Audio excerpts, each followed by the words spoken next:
এত খারাপ সময় এসে গেল যে জিতার জন্য বা নিজের ইচ্ছা পূরণ করার জন্য আপনারা 300টা ক্রিকেটারের লাইফের সাথে আপনারা খেলা শুরু করলেন। আপনারা চিন্তা করে দেখেন আমি যা বলছি কোনো যুক্তি ছাড়া কি কোনো কথা বলছি কিনা। ইলেকশন করবেন, ইলেকশনে জিতবেন, ফেয়ার ইলেকশন হবে, যে আসবে যার কাছে ভোট বেশি পড়বে সে জিতে নিয়ে চলে যাবে। বাট এটার জন্য আমি তো, আমার বয়স তো খুব বেশি না, বাট শুনি আর এই প্রসেসের সাথে যখন আসি, ওনাদের বয়স 60-65 হইতে পারে, ওনারা যে জিনিসটা আমাকে বলেন যে ক্রিকেট বোর্ডের ইতিহাসে কোনো দিন এত নোংরামি আমরা কোনো সময় দেখিনি। একটা জিনিস আবারও বলে দিই, যে জিনিসটা আপনারা করে যাচ্ছেন, করতেছেন, এটা কিন্তু একটা হিস্ট্রি হয়ে যাবে। এই জিনিসটা কিন্তু একটা রেকর্ডেড রয়ে যাবে, পরবর্তীতেও কিন্তু এই জিনিসগুলোই ফলো করা হবে।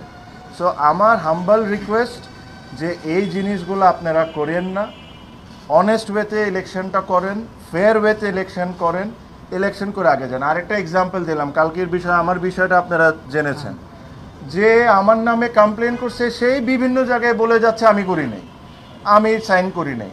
এটা অ্যাকচুয়ালি কে লিখেছে এটা আমিও জানি কে লিখেছে। আমাকে এসব বলার আগে কিন্তু বলে দেওয়া হচ্ছে যে এরকম করা হবে তোমার এগেনস্টে, ঠিক আছে? সো আমার কথা হইলো যে জিনিসটা আমার বিপক্ষে ওনারা এলিগেশন আনার চেষ্টা করছেন, ওনারা একটা জিনিস ভুলে যাচ্ছেন, এখানে কিন্তু দুইটা কথা উল্লেখ করা আছে, অর্গানাইজার বা সাবেক ক্রিকেটার।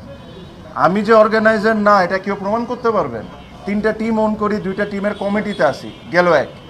সেকেন্ড কথা হলো সাবেক ক্রিকেটার।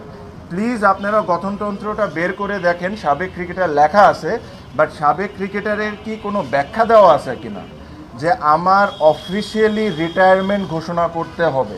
যদি এই কেসই হয়, বিসিবি যে 15 জনের তালিকা দিয়েছেন, মোহাম্মদ আশরাফুল তো রিসেন্টলি ইংল্যান্ডে ক্রিকেট খেলে এসেছেন, আমিনুল ইসলাম বুলবুল ভাই আমাদের প্রেসিডেন্ট, উনিও অফিসিয়ালি কোনো জায়গায় রিটায়ারমেন্ট ঘোষণা করেন নাই।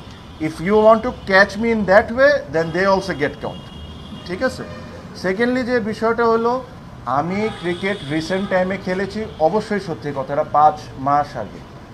আমি যদি কালকেও ঘোষণা দিই, আজকেও ঘোষণা দিই, কালকে যদি আপনি আমাকে প্রশ্ন করেন, আমাকে প্রশ্ন করতে হবে সাবেক ক্রিকেটার হিসাবে। আমি যে লাস্ট 5 মাসে একটা ম্যাচও খেলি নাই, আমি যদি নিজের মনের মধ্যেই চিন্তা করে রাখি যে আমি আর ক্রিকেট খেলবো না, তা আমি তো সাবেক হয়েই গেলাম। গঠনতন্ত্রতে যদি এই কথাটা লেখা থাকে যে একদম স্পেসিফিকলি আপনাকে অমুক ডেতে ঘোষণা দিয়ে দিতে হবে যে আপনি সাবেক ক্রিকেটার, তাহলেই আপনার এই কাউন্সিলরশিপের বৈধ, তাহলে আমি মানতে পারি। এই জায়গায় তো কোনো কিছু লেখা নেই। ধরলাম সাবেক ক্রিকেটারকে বাদই দিলেন, অর্গানাইজার যে আমি না, এটা আপনি কেমনে করে প্রমাণ করবেন?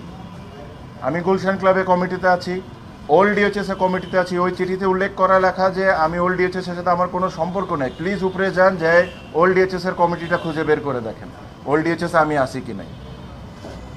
এই মুহূর্তে চিটাগাংয়ে একটা খেলা T20 ফ্র্যাঞ্চাইজ চলছে, যেখানে আমি টিম ওন করি, শতদল ক্লাবের সাথে আমি 4-5 বছর ধরে জড়িত। আমার এটা লজ্জা লাগতেছে যে আজকে আমার এই জায়গায় সেই জিনিসগুলো এক্সপ্লেন করতে হচ্ছে। আমরা এতটাই নিচে নেমে যাচ্ছি জাস্ট কিছু ইচ্ছা ফুলফিল করার জন্য, যে আপনারা এ পর্যায়ে নিয়ে আসতেছেন।